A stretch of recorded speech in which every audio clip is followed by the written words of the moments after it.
ay magacayga waxa way Canab Cali maanta waxaan soo qaatay talaalkii kii koobaad Pfizer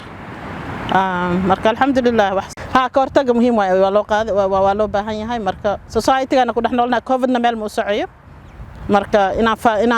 ina helno way si aan kula noolaano covid-ka magacayga waa Cabdiqaadir Soble talaalkii maanta aan soo qaatay runtii waa maaragtay aad ayuu procedure-ka u fududaa wax hadda aan dareemayna male waana sugaay waana ku faraxsanahay waxaan aaminsanahay macnaha maaragtay talaalku inuu muhiim inoo yahay haddaan nahay bulshada ku dhaqan maaragtay Australia maxaa yeelay cudurka covid-19 sida la qiyaasayo muddo ayuu maaragtay aan la noolaa doonaa marka aan labadeeda waalidaaba qaadataba meel vaccination uga cabsada maba joogib aabahay Canada ku qaatay Ottawa degan yahay hooyaday Muqdisho degan tahay way ku waxaan la talaalku way qaadatay meel labadeeda waalid bilaabeen si ugu istaago ma fahmi waayo marka ma sha Allah marka kurbana migu hayna alxamdulillah waa sugay run ahaanti maadaama aan society ku jirno marka waa muhiim inaan talaalka qaadano waana ku faraxsanahay inaan maanta dooskii ugu horeeyay Pfizer aan soo qaatay si wada jir inaan maanta u qaadataan adiga xaaskaaga arintaas ka hor aad baan ugu faraxsanahay in muddo ayaan isku dayayay sinis yeerkan bilawgiisii markii vaccination kala bilaabay dhowr mar baan isku dayay inaan online ka apply gareeyo kana labadeenu isla qaadano oo effectigiisa aan isla aragno maaragtay anagoo rajaynayna maaragtay inaan wax dhibaato aan kala kulmaynin runtii waxay ii tahay farxad gooni ah والله وارن في عواس كل رجال لبدينا واسوقنا بجانس كنا سكوا عادينا محلها لبدينا واشقينا مركا تامين كي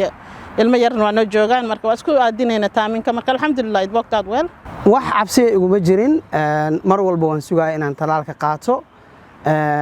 maaragtay mar walba macnaha maaragtay talaalka waxaan aaminsanahay inuu maaragtay muhiim inoo yahay maxaa yeelay talaalku wuxuu naga saacidayaa maaragtay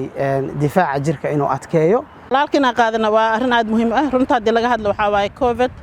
dadka uu damage ka gaarsiiyo wadamadan Canada America UK all that dadka ku dhintay runtii waxay u badan yihiin migrant waxa waa anaga korkeena immune system keena daciif waaye talaalo badan oo loo baahnaa inaan qaadana u badan tahay marka ilmahayna wadamadan ku dhashay wasreenka talaalka way qabaan difaacaas way leeyihiin laakiin anaga dadkeena Soomaaliya ku soo dhashay difaac ma haysano talaalku markaad istalaasho macnaha maaragtay macnaheedu ma aha inuusan macnaha covid kugu dhicin waa laga yaabaa inuu kugu dhaco laakiin saameynta uu kugu yeelana ayaa yaraanayso midda kale bulshada aan la noolnahana waa very important maadaama aan shaqaynayno on transport raacayno on maanta anigoo kale waxa waa jaamacadan xaadira transport aan qaataa meel baan ka shaqeeyaa ilmahayga maarta iskuul aada marka si aan saameynta u yarayno hadii lacala covid maaragtay uu meesha ka imaanayo waa muhiim talaalku marka saas maxalla population wadanka dii la suubi anagu aadano effect garay hada migrant communities nahay markina qaadan aad muhiim u tahay oo istalaalna oo dadka wadanka waa deganna waa kamid nahay covid-na meel ma u socoyo marka markayga hore iyo hadda intaba talaalka waligay waan aaminsanaa maaragtay in maaragtay qof walba uu istalaalo si maaragtay at least jirkiisa difaac u helo jaanis kalma haysana bina istalaalna waana muhiim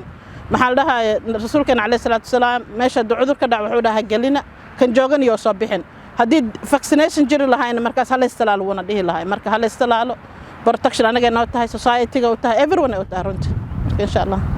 waxaan kula talinayaa bulshadu inay istalaalaan oo talaalka aysan ka cabsanin wax weyn ma aha waad u baahan tahay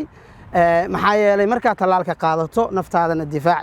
difaac ayaad siinaysaa mujtamaca aad la kulmayso maaragtay aad la kulmayso ama masaajida ama iskuulada ama waxbarashadana waxa aad siinaysaa maaragtay protection marka waxaan kula talinayaa in laga faa'iideysto wadan waxaan joognaa runtii jaanis ay noo tahay inaan talaalka qaadano imagine dad badan oo waxa jira maanta Africa iyo Asia wadamo badan ku nool Europe oo aan jaaniskan haysanin marka meel baadiya ma joogno magaalaan joognaa Melbourne it's a good country aan ka faa'iideysano jaaniska aan haysano